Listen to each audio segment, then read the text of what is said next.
Thank you, Mr. Staver. Well, again, as I said earlier, I don't think we got to where we are today without some vision in the decades gone by, and we should be applauded for that.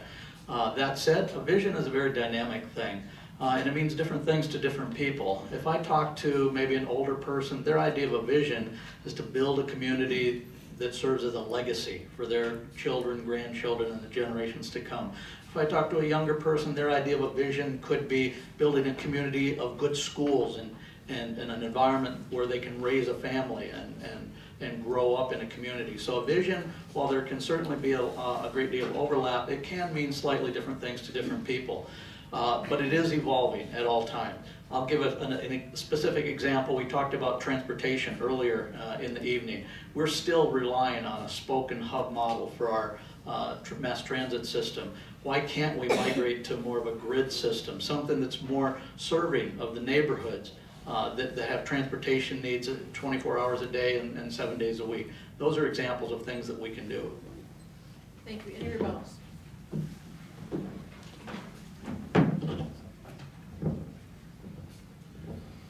A vision also covers the senior citizens. With the sales tax, we're looking to build a senior center. That's important because we talked to a lot of people, and Mr. Wojcik said we had 300 kids homeless, misguided. You know what, I've learned a lot from my seniors. My seniors taught me a lot.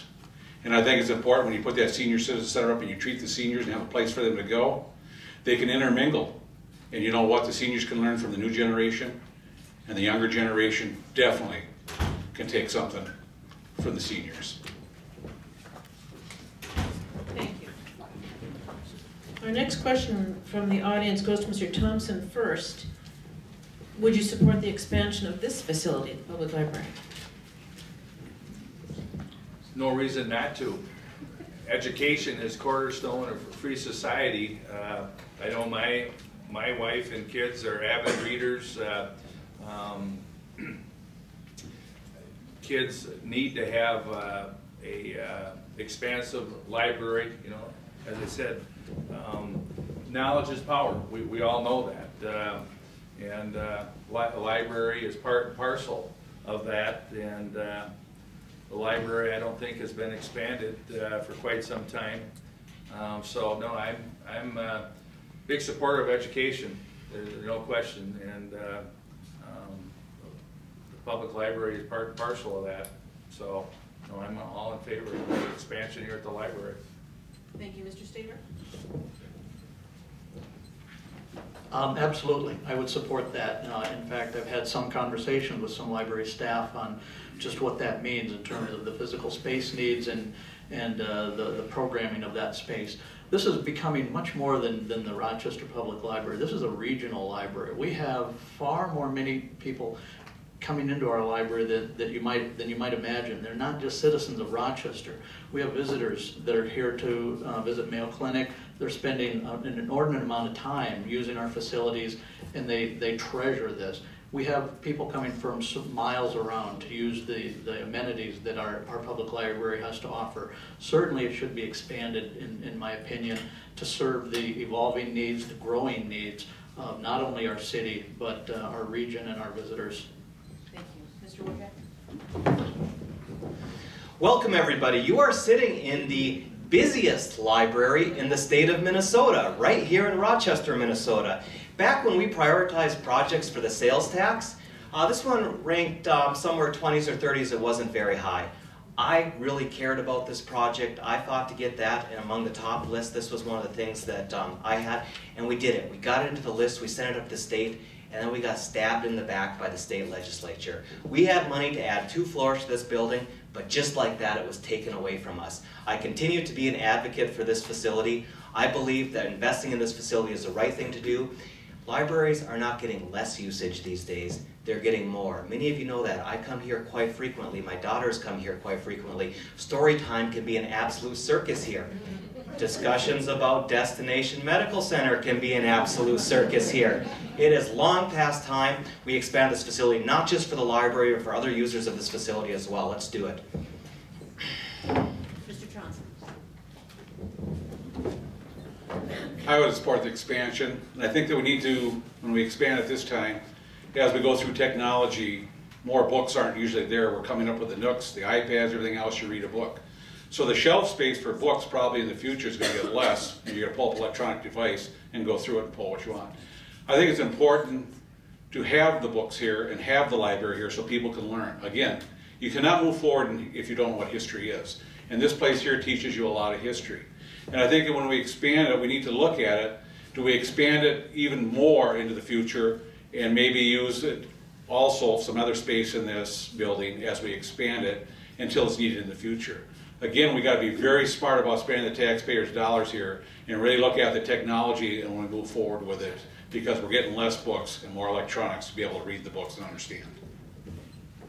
Thank you. Are there any rebuttals? Our next question will be offered to Mr. Wojcik first. Now that Rochester is a city of the first class, is it time to go to a full-time mayor, and how would that affect the city council president position? Well, I'll start off by quoting our own mayor, saying we've always been a first-class city, and he was here earlier, so I was just going to walk the microphone. There he is. I'm just going to walk. You want to answer this one? You want to take this one? No. Okay. First and foremost, what we have is what's considered a weak mayor, city administrator form of government. It's worked for us for a long time. Ultimately, I do believe it's in the long-term interest of the city of Rochester to put the budgeting and administration authority underneath the mayor. We are blessed to have an incredible mayor. One of the roles of the mayor is to be a champion for the city of Rochester, and Mayor Brady has been one of the best champions this community has ever had. It's been an absolute honor to work with him. And but as we go forward, we need to look and figure out what kind of government is appropriate for a city that's truly, greater than 100,000 folks. Thank you, Mr. Thompson. I sat in the Charter Commission and listened to this conversation. I think that if we wanted to go to a full-time mayor in a town, city of the first class, I think we need to put it to the voters. I think the voters need to decide what they want. There again, it's transparent and open. To say, do you really believe that we need that?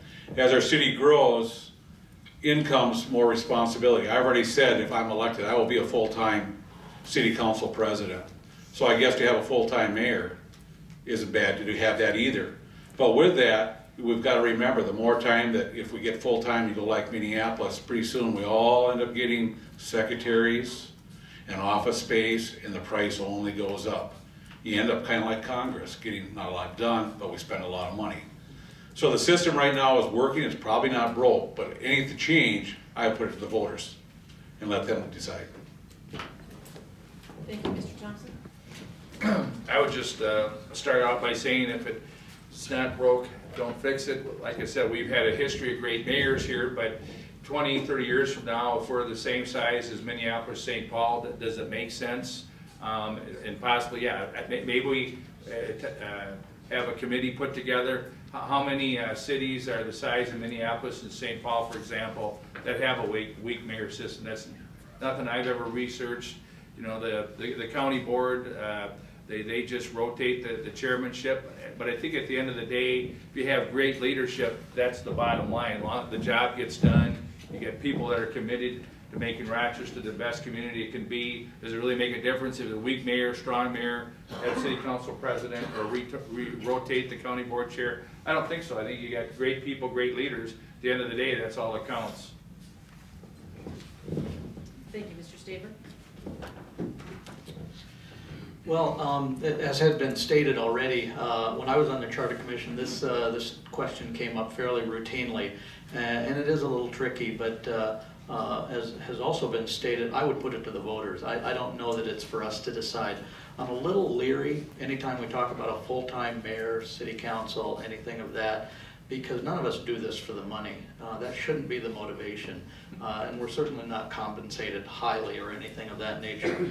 The last thing I want is to see a career politician at the local level. I think that would be counterproductive. In fact, I'll talk about one other thing, and that's that I've been advocating for the establishment of a public-based commission to in turn set our compensation. We all know how difficult that matter is during budget time each year as we seek to set our own salary. That's very uncomfortable, and I'm not sure that we should be doing that. I'm advocating for a citizen commission to set our compensation. Thank you. Any rebuttals?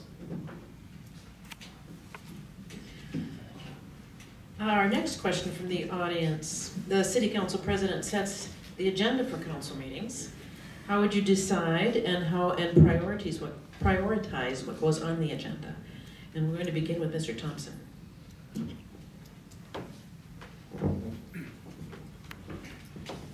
If I was the president, obviously I think since we're part-time positions, that's been alluded, we have full-time staff, and the mayor, I think preliminarily I'd like to let them rate what's a priority, and then I think I would go through it as the president and see if I agree or disagree.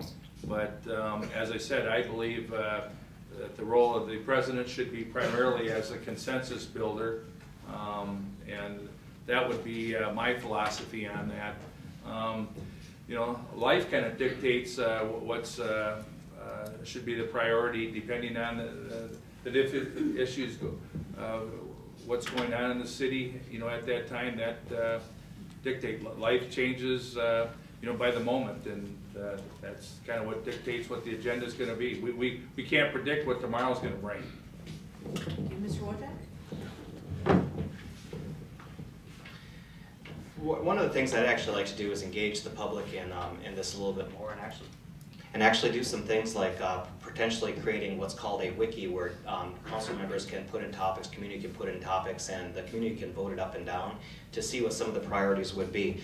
It's always been a frustration to me because I've been promised meetings on topics more than 18 months ago that just never seem to come to fruition. And it's incredibly frustrating when you want to talk about smart growth and not repeating some of the mistakes in the 65th Street area that we did perhaps in the 55th Street area.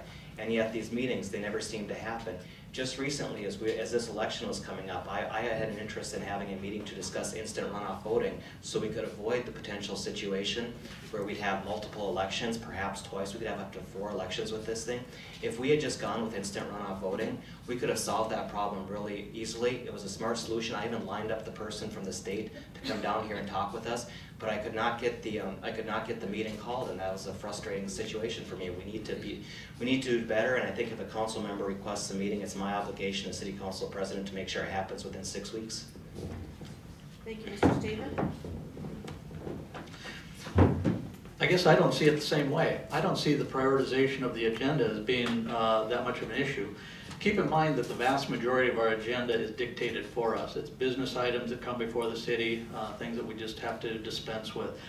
Even a lot of the public hearings and so forth. That's dictated by time and date and things that have to happen at certain steps of the process. So even much of that is provided for us. We can certainly continue or table things of that nature, but largely it's dictated. I disagree completely. Any 2 council members can call for a special meeting. Any council member is free to bring up any of these items under other business. They're not being brought up. You bring them up, I'll get them on the agenda, but I don't hear them being brought up. More often than not, we get to other business and there's dead silence. So if Mr. Wojcik or anyone wants to bring up a topic to consider on the agenda, let's get it out there. Thank you. Mr. Throndson? I've run on this issue. My agenda would be out 2 weeks ahead of time. You wouldn't have the issues if people know what's going on. Again, it's transparency. I sat at the city council meeting the other night and we talked about vacating an alley. 45 minutes, an hour goes into the discussions. Nobody seems to know what's going on. Because the agenda, you need to set the agenda out before that, 2 weeks ahead of time, so that people can sit back and you can go out and talk so everyone is on board what you're doing. Presently, it comes out on Friday afternoon. Gives you the weekend to look at. I was told by one city council, what's the matter, Mr. Throndson? Can't you look it over and find out your answers on the weekend, by the weekend? You can't talk to city staff. You can't go to the people during regular business hours to do that. That's how business is being done. Watch the city council meetings. The agenda is very important to be set. If you set it out 2 weeks ahead of time, you know what's coming. There are no train wrecks. You kind of know what's going on. Any rebuttals?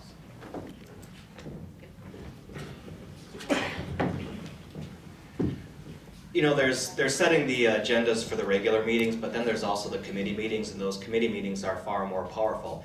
It is absolutely true that under other business I could bring up a meeting, however, it's not a public forum, it's not a public discussion, and I have to take the risk of inviting somebody down from the Twin Cities in the hopes that the council will be gracious enough to let them speak. Not the best way to handle some of these big issues. I'll make it very clear. I did request that we have a meeting on instant runoff voting, and it was not supported by the acting council president. As such, we did not have that meeting. This is something that I believe I would handle a little bit differently. Further rebuttal. All right, our next question will begin with Mr. Staver. There's been discussion on civic center or public library, public transportation expansion. How would you propose that Rochester pay for these things? Well, in many cases, a lot of what we plan for, whether we're talking about public transportation or any other sort of infrastructure or capital improvement, we plan for those things in many cases years ahead of time. We include many of those items in our capital improvement budget, which we approve each year. And in many cases, we allocate a certain number of funds to any given project, whether it be public transit or anything else. And we spread that out over a period of years, and then once we accrue those funds, then we move forward with the project. In terms of public transit, again, one of the first things that I'm looking for is as we have our new mass transit company, they'll be coming up on a year's worth of activity in June, July timeframe. I'm looking for a report card from them in terms of how things have gone with the first year, what are their professional suggestions and recommendations for how we might improve our public transit system, and then we need to find the way to fund those things as those suggestions come forward. Thank you. Mr. Throndson?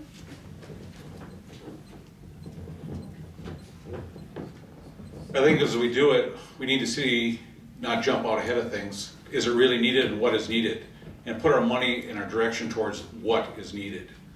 And I think that's very important. The public transit, I see Mayo brings a lot of their employees in now in. They go all the way to Minneapolis, Rochester City bus lines from all around. Our smaller communities bring them into Rochester. That helps out tremendously as far as the parking that goes downtown. But as far as the mass transit goes, we have to look to see where we're going to need and what we're going to do. It appears to me that as we choke down 2nd Street from the 4 lanes down, and we do that, it appears to me that that's where we're headed, that some of the council people want to do that. They want to take all downtown Rochester and make it all mass transit. You won't be able to drive a car downtown if some had their way. I don't agree that's how you move people through Rochester or anything else. So again, I would look at it, if we need it, where we need it, and come up with the money to do that, and look out far enough ahead. Thank you. Mr. Wojcik? Well, when it comes to paying for stuff, I don't know, we'll find the money if we need it. Is really going to get the things done. What I would focus on is the inefficiencies that we have in the system today. And a lot of the big infrastructure projects that we're talking about here, things like transportation, are incredibly inefficient in their current forms. Think about the 2nd Street Southwest downtown at the most congested time of the days. We have city buses, charter buses, school buses, Zips Dial-A-Ride, Mayo employee shuttles, 75 to 100 motel, hotel, and apartment shuttles, taxis, all operating at the same time. Why are they all operating there? Because we have an inefficient system that doesn't work for all those parties. There's a lot of opportunity to free those funds up by working together. I think that's the key, is collaborating a little bit better. We also have to establish our priorities. I'm blessed to live in a neighborhood of $500,000 homes, and my home was subsidized. The water and sewer hookup that I have was subsidized by the poorest people in the community paying extra on their utility bills so that I could get a cheaper water and sewer hookup. Let's think about how we're spending our money, reprioritize, and do things right. Thank you. Mr. Thompson? Yes, as far as infrastructure in general, it's been my general experience that once we build a facility, there's maintenance funds set aside every year to properly maintain infrastructure. Historically, Rochester's relied on sales tax money to build new infrastructure. This mass transit issue that comes up, just watching the Twin Cities news last night, I see the transit system up there, the MTC bus system, they do 250,000 routes per day, I think, rather than reinvent the wheel, they reinvent the wheel on that. Maybe, you know, we should, you know, spend some time with the MTC people at Minneapolis, because they seem to have perfected that pretty well. That's the system that was in place when I started attending the University of Minnesota in '75. That's how we got back the Fourth, East and West Bank, and et cetera, et cetera. It's worked very well down there. I think same thing can work well here in Rochester. So that's my take on that. Thank you. Any rebuttals? All right, thank you. That was the questions portion of our event tonight. We will now hear the closing statements from each of the candidates. Would you like to be reminded the order in which you speak? Yes. Okay. Mr. Thompson first, Mr. Wojcik second, Mr. Throndson third, and Mr. Staver fourth. You each have 1 minute for your closing statement.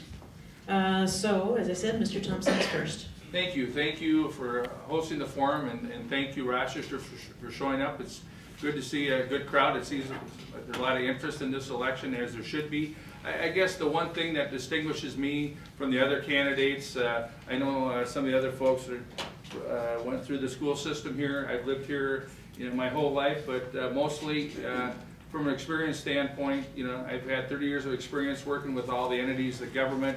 I've previously held a county board position for 8 years. The other candidates here have been in office, I think, 2 years, 4 years. I don't know that Mr. Throndson has held office yet, although he's been very involved in the community. But from my standpoint, it's just the experience factor. As everybody said, we're public servants. Nobody's doing this for the money. Everybody's here is doing this because they generally loves the city of Rochester and want to continue to make Rochester the best city in the state, which I think we're well regarded. But the next level will be world-class city. Mr. Wojcik. Well, thank you to the other candidates for being here as well, because a lot of the issues you see that we disagree on, but I got to tell you that I know these people just well enough to tell you that every one of these care greatly about the community, and they're making an incredible sacrifice. I know how big the sacrifice is for people who have served and people who are looking to serve in higher offices. This is about what's doing the best for the community. I don't have a horse in this race. I'm not tied to most of the interests that these policies implement. I wanted to bring some ideas to the race. I wanted to come and bring my belief in social justice and being fair to all people and building a great community for everybody. I wanted to bring my years of experience on the city council. I want to bring the integrity that I've learned growing up in some pretty difficult circumstances and make sure that I'm a person that no matter where you are in the community, no matter what your stature is, when you need somebody to have your back and you need that council president to be strong, I promise the city of Rochester that I will be there for you. Thank you. Mr. Throndson. Thank you for all taking the time out to show interest in this race. I think it's important to be educated and come out with an educated vote. With that, remember this, I'll be your full-time city council president. The rest of them are part-time. I will work with them. I will be out there for you during regular business hours, which is a great asset to you. I will be your independent voice. I don't represent any entity but the citizens of Rochester. So when the vote comes, I don't have to recuse my vote on anything. I can look at it and vote and do the democratic process. I bring 37 years of boots on the ground. That's important in the trade industry where we're headed now. That is very important. And I want to work with local businesses. I want to change the policy. I want to make sure that our local contractors, business, get the work here in Rochester. They supported us, we need to support them. And I think that we need to streamline the process as far as the permitting process. That is much needed so that we can move forward. And I appreciate your vote come the 19th of March. Thank you. Mr. Staver? Well, again, thank you everyone for coming out this evening. I'm a veteran of over 20 years of experience working on local, county, city, state boards and commissions. And I think I've led many of those with integrity and a genuine sense of public service. One of the statements in the city government is that that we rise to the high degree of customer service. And RISE stands for respect, integrity, safety, and excellence. And that really is the fundamental to the way that I govern and the way that I serve in this role. But the thing is, we need a moderate voice in the council president role, someone that can bring people together, find consensus, and find solutions to problems. And I think that I offer that. And I don't do it in a way that invites unnecessary action, like perhaps unnecessary lawsuits and things that take away energy that we should better devote on other things in our city. I offer you trusted, experienced leadership, and I ask for your vote on March 19th. Thank you very much. Thank you, candidates. I would like to, there we go.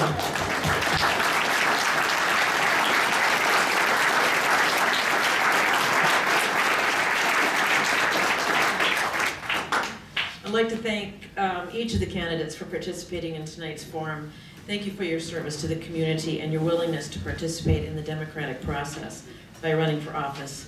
I'd like to remind all of you that the views expressed in the forum tonight were those of the candidates, not those of the League of Women Voters, Rochester, or any partner or sponsor of this forum. Thanks to our partners, the Rochester Area Chamber of Commerce, the Rochester Post Bulletin, the Rochester Public Library, and our supporting sponsors, RCTC, Our Neighbors, the Rochester Area Council, PTSA, and Rochester Community Education. Remember that the special election day is March 19th. I'd like to remind you that absentee voting for residents of Olmsted County is at the Olmsted County Fairgrounds at 1421 3rd Avenue Southeast. If you have any questions about your polling place, visit the Secretary of State website at sos.state.mn.us. If you wish to see this forum again or tell your friends and family to watch it, you can check on the Rochester Public Library website and you'll find directions for how you can view it again. Thank you all for coming tonight, and correction. The absentee voting is at the government center. Oh, the absentee voting's at the government center. That's new. All right. Well, it's old, actually. Thank you very much for coming tonight.